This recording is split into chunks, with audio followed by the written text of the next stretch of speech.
est-ce qu'il y a des choses qui peuvent faire disparaître la magie en quelque sorte? Bah, le truc. Non, mais le truc, qui peut faire disparaître la magie. Euh, bah, Ce ouais, waouh dont on parlait tout à l'heure là. ouais, parce que déjà, en fait, il y a plusieurs trucs. Il y a le fait de connaître le truc, ça c'est clair. Enfin, l'explication, oui, il n'y a plus de magie. Oui, Voilà. Même c'est peut-être pour ça ça devient que. rationnel. Voilà, c'est pour ça que j'ai commencé la magie, peut-être, parce que j'ai envie de savoir le truc. Enfin, voilà. Mais au-delà de ça, il y a quand même un truc. C'est là où la magie espagnole, justement, ça m'avait. Enfin, ils en parlent dans ça, Juan Tamaris, il en parle. C'est qu'en fait, il y a aussi un truc de sensation. On comprend pas, même si on comprend pas, un spectateur, le tour de magie, il peut ne pas être magique, même s'il le comprend pas. Il se dit, ouais, je suis sûr, il y a un truc comme ça, machin. Et du coup, il est pas magique. Et ça enlève la magie. Je sais pas si j'arrive Hmm. à être compris, mais en gros, il y a vraiment ce truc de ressenti de, je sais pas si je suis pas sûr de moi ou si, je sais pas si j'ai pris trop de temps entre un moment que la carte elle est sous ma main et le moment où elle est disparue. Bon bah là, c'est pas super magique parce qu'il s'est dit ouais bon j'ai pas compris comment il a fait, mais je suis sûr il a fait un truc de machin. Et donc, ça enlève un peu de. Enfin, ça enlève la magie, en fait, tout simplement. Donc, il n'y a pas seulement le truc, il y a aussi la manière de faire ressentir le tour de magie. Hmm. Ça, c'est vraiment un truc de ressenti, quoi, qui peut enlever la magie. Carrément. Ouais. Je sais pas si c'est très clair, Oui, mais. non, mais complètement, complètement. Est-ce que tu arrives à te dire pourquoi est-ce que les humains sont tant fascinés par un truc, la magie en fait, justement? Bah, parce que ça les échappe. Je sais pas. Bah, de toute façon, de manière générale, les humains, tout ce qu'ils comprennent pas, c'est. Ils sont fascinés par ça depuis tous les temps, hein, Ouais. ça c'est clair. Et, tu me poses des questions. Bah, Non, mais t'inquiète. de quoi, pourquoi les êtres humains ils sont fascinés par ça? Bah, je sais pas. Franchement, bah oui, en fait c'est ça, c'est oui. Moi je suis fasciné par ça parce que c'est un truc que je contrôle pas, c'est un truc qui il est là. Tu te dis mais j'ai envie de comprendre en fait. Cette envie de comprendre, de contrôler tout, machin, c'est vachement humain. Donc je pense qu'il y a de ça. Et quand on comprend pas, c'est un peu un saut dans le vide, quoi. Quand quand il y a un truc qui t'échappe complètement, tu te dis waouh. Et c'est là où en fait c'est la métaphore de ce que je disais tout à l'heure des montagnes russes. C'est vraiment un saut dans le vide. Donc ça peut faire peur, mais ça peut être trop bien. Si t'aimes pas les sauts dans le vide, il y en a qui aiment pas les tours de magie, bon c'est comme ça. Donc voilà, et après c'est vraiment ce truc de ouais, un saut élastique, quoi, si tu préfères, ou une Hmm. montagne russe, c'est Ouais, ça. c'est une belle métaphore. Mais je sais plus du tout ce que c'était ta question. La question c'était. Attends, la question c'était pourquoi est-ce que les humains étaient fascinés par la magie? Ouais, voilà, je trouve, voilà, c'est peut-être ce truc d'inconnu ouais. Je sais pas si je réponds très bien à la question, mais il faudra Non, peut-être mais demander à un prof de philo, il répondra peut-être mieux. et s'il y a ce côté waouh un peu dans la magie, est-ce que ça existe aussi la mauvaise magie? Ouais. Tu Ça peux aller correspond à voir sur quoi, ouais. YouTube. Non, mais oui, enfin, la mauvaise magie, ouais, ouais. Par exemple, il y en a qui font de la magie pour avoir de l'attention. Enfin, ouais, il y a plein de magiciens qui font de la magie, mais sans leur but, c'est pas le waouh. Ça, c'est un peu triste. Genre, il y a des magiciens qui sont magiciens, ils ont commencé, ils adoraient ça. Et après, au fur et à mesure, bon, ils faisaient faire ça pour avoir de l'argent. Et puis, au final, ils faisaient ça plus pour l'argent que pour le waouh. Et ouais, et eux, bon, ça se ressent un peu, en fait. Enfin, ça se ressent clairement. En fait, ils sont là juste. Bon, voilà, ils font ça, quoi. Mais pour avoir de l'argent. Ouais, Ça, ouais, pardon, c'est pas forcément t'inquiète pas. des super magiciens. Et après, il y a aussi ceux qui font pour avoir de l'attention. Ça, c'est aussi pas mal quand les enfants ils commencent à faire de la magie. Des fois, c'est un peu ça. C'est le truc de Papa, maman, j'ai un don de regardez-moi, magie. regardez-moi, machin. C'était peut-être un peu mon cas aussi, hein. Mais voilà. Et après, en fait, c'est tous ceux qui font de la magie, mais pas pour le waouh, en fait. Mm. Du C'est- coup, la magie sur scène, tout ça, vu que le wow est plus compliqué à observer quand on est magicien et qu'on Mm. fait de la scène, est-ce qu'il y a cette idée-là aussi que c'est pas forcément des gens qui recherchent le wow? Bah, si, après, quand même, tu peux. Si, si, parce qu'en fait, ça dépend comment tu le fais. Et si, si, quand même, ils recherchent le waouh. Ça dépend. Après, souvent, quand même, quand tu fais des grands trucs de magie et tout, t'as déjà fait. T'as déjà un parcours. Si tu commences à faire des shows et tout, t'es un bon magicien. Et donc là, ça veut dire que tes Et t'as déjà fait illusions, d'autres tours si tu fais des avant. grandes illusions et que t'as bossé et tout, bon, bah, si tu arrives à remplir des salles et tout, ça veut dire que tes illusions, elles marchent bien et machin, machin.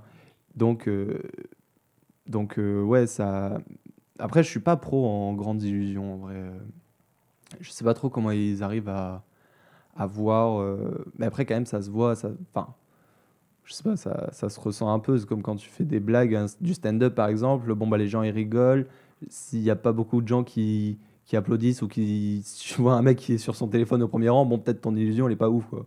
Je sais pas, après, j'ai jamais fait de grande illusion. Donc en vrai, je sais pas trop. Dans ce domaine-là, je suis pas un pro. Et même si on en a peut-être un peu parlé tout à l'heure avec l'école espagnole, là, Ouais. et avant ça avec la citation que tu nous as donnée en début d'émission, est-ce que vraiment la magie, c'est quelque chose de totalement maîtrisé? Est-ce que c'est quelque chose qui peut être le fruit presque un peu du hasard? Est-ce que c'est un entre-deux? Ah ouais, ah bah ça c'est une super. Enfin, ça c'est vrai parce que en vrai, bah, ça c'est trop bien de jouer sur le hasard. Enfin, c'est un peu sur les probabilités ou sur. Ça j'aime trop. Ça fait partie un peu de l'impro. Des fois, il y a des tours en fait où genre je pars, je fais un tour et des fois, et je sais pas, je demande, je sais pas, un numéro machin. Et il y a beaucoup de chances qu'ils me disent 18 parce que voilà, j'ai fait des trucs, mais c'est même pas sûr. Et donc, bah, en fait, en fonction de sa réponse, là, il y a vraiment une part de hasard. Et en fonction de sa réponse, bah, je change de tour. Mais ça va même pas se voir parce que Hmm. bah, j'improvise et tout. Et ça, c'est trop bien. Et en fait, c'est la force de l'impro. En vrai, en magie, surtout quand tu fais de la magie comme ça, enfin comme moi là, où c'est close-up tout petit et tout, des fois, j'essaye d'improviser. Il y a un, je sais pas, hasard, par hasard, il y a, j'en sais rien, quelqu'un qui a un 8 de carreau, non, j'en sais rien, il a un t-shirt avec marqué 8, j'en sais rien moi. Hmm. Et je sais qu'il m'a dit 8 de carreau. Tu sais, et du coup, bah, là, c'est à ce moment-là où bam, t'improvises et tu dis, ah bah tiens, vous avez un 8 sur le t-shirt. Attends, mais c'est dingue parce que votre carte, elle est en huitième position. Enfin, je sais pas, mais Ouais, et tu après, vois. tu peux t'adapter en fonction de les gens. Ça, C'est ça, marrant, c'est ouais. génial parce que, bah, en vrai, moi, j'ai rien fait comme tour de magie. Mais Ouais. j'ai juste pensé à essayer de trouver des petits trucs comme ça. C'est un peu la mise en scène, un peu. Voilà. Ouais, c'est ça. C'est un peu. Ouais, et puis c'est vraiment pas prévu, quoi. Pour le coup, là, ouais, c'est pas prévu. Et après, bah, c'est de l'impro. Donc, ouais, non, tout n'est pas forcément maîtrisé. Mais quand même, après, ça, c'est quand même pas tout le temps, hein. C'est 10% du Hmm. temps, hein. Trois quarts des tours, ils sont quand même. Bah, pour que c'est un lien, Cadré, enfin, pour que ouais. c'est une petite cohérence. Sinon, les spectateurs, après, ils sont complètement perdus. Tu dis, attends. Donc, ouais, non, quand même, il faut que ça soit maîtrisé. Euh, mais après, oui, il y a ce truc à l'école espagnole où c'est maîtrisé, mais on dirait pas. On fait croire que c'est pas Mais on fait maîtrisé. croire que c'est pas Ouais, maîtrisé. Voilà. c'est ouf ça. Ça, c'est trop bien. Ça j'adore faire ça. Puis surtout, en fait, ce qui est trop bien, c'est que des fois, je vais à des tables et en fait, les gens, ils me connaissent pas du tout. C'est pas comme si j'étais un grand magicien, Eric Antoine, où tout le monde sait que bon, bah, je vais faire un tour de magie et qu'il va être réussi. Hmm. Non, moi, les gens me connaissent pas. Ça se trouve, mon tour, il va foirer et tout. Mais, Bah et oui. du coup, j'adore ça, émettre ce petit doute ça se trouve, mon tour, il va foirer. Et, Tu fais tomber les cartes et et en fait. j'en joue, parce que je sais très bien au fond de moi qu'il va pas foirer le tour. Moi, je sais. Mais du coup, voilà, vu que les gens ils me connaissent pas, ils se disent, bah, ouais, potentiellement, en plus, ouais, il a pas forcément l'air super habile, machin. En vrai, si, j'ai tout prévu, et voilà. Et Ça fait donc, partie de ce genre de ça choses qui fait vont partie. accentuer le wow, quoi. Ouais, ça c'est un truc qui est trop bien, ouais. Et il y en a qui le font trop bien, hein, des magiciens. Bah là, il y a un champion du monde, il est français, hein, le dernier champion du monde de cartomagie. C'est la C'est magie des quoi, cartes. cartomagie? C'est vraiment C'est- spécifique magie des cartes? Ouais, c'est la magie des cartes, C'est c'est marrant, c'est une cartomagie. compétition de cartomagie. Et bah, en fait, il y a des compétitions dans toutes les magies.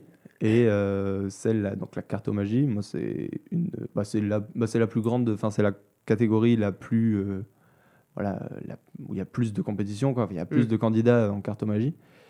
Et le dernier, c'est un Français, Marc Hobby, il vient de Strasbourg. Et bah, justement, lui, c'est un pro de ce style-là. Bah, alors lui, c'est vraiment poussé, il pousse le personnage il fait tomber des cartes partout, machin. Et c'est génial. Et ce mec, il est incroyable, il est super marrant. Bah, en fait, il a gagné la France Incroyable Talent, je crois. Ah, je sais pas, Parce que là, parce que pour le coup, le concours international de magie, je pense que peu de gens connaissent, mais la France Incroyable Talent, je pense que plus de gens le connaissent. Et ouais, il a gagné, je crois. C'est possible, je me suis pas renseigné. Non, non, il était en finale. Il était en Ah, finale. il était en finale. Voilà, c'est ça. Ok, ok. Et voilà, il est génial, ce mec. Donc, Marc Hobby, pour ceux que ça intéresse. Marcovi, ok. Ben, je pense qu'on va s'arrêter là-dessus. Merci beaucoup, Pierre, pour être venu mettre un peu de magie dans notre émission. Ça nous avait manqué. Merci aussi d'être venu représenter les élèves du lycée Lascaz. Par ailleurs, je souhaitais faire passer un message à tous ceux qui nous écoutent et qui aiment cette émission, Passionnez-nous. Puisque l'année prochaine, moi, le présentateur, je m'envolerai, ainsi que Abel, le technicien de l'émission. Et on aura besoin en fait de personnes qui viennent nous remplacer, parce que Luce, qui est aussi à la technique, à l'écriture et au montage, va pas forcément pouvoir faire tourner l'émission toute seule. Alors, je lance un peu un appel à l'ensemble de nos auditeurs. Si vous voulez vous investir dans cette émission, prendre la relève, bah, venez nous parler, venez nous dire que vous êtes intéressés, et on pourra commencer un peu à voir ensemble comment est-ce que ça peut se passer. On est vraiment ouvert à tous et toutes pour vous apprendre à manœuvrer cette petite barque avant de se jeter dans le grand bain. Si vous êtes intéressé, voilà, vous pouvez nous contacter sur Instagram ou tout simplement dans la vraie vie, parce que c'est bien aussi le contact humain. Sur ce, chers passionnés-nousiens, je vous souhaite une bonne journée et je vous dis à bientôt dans une prochaine émission de Passionnez-nous.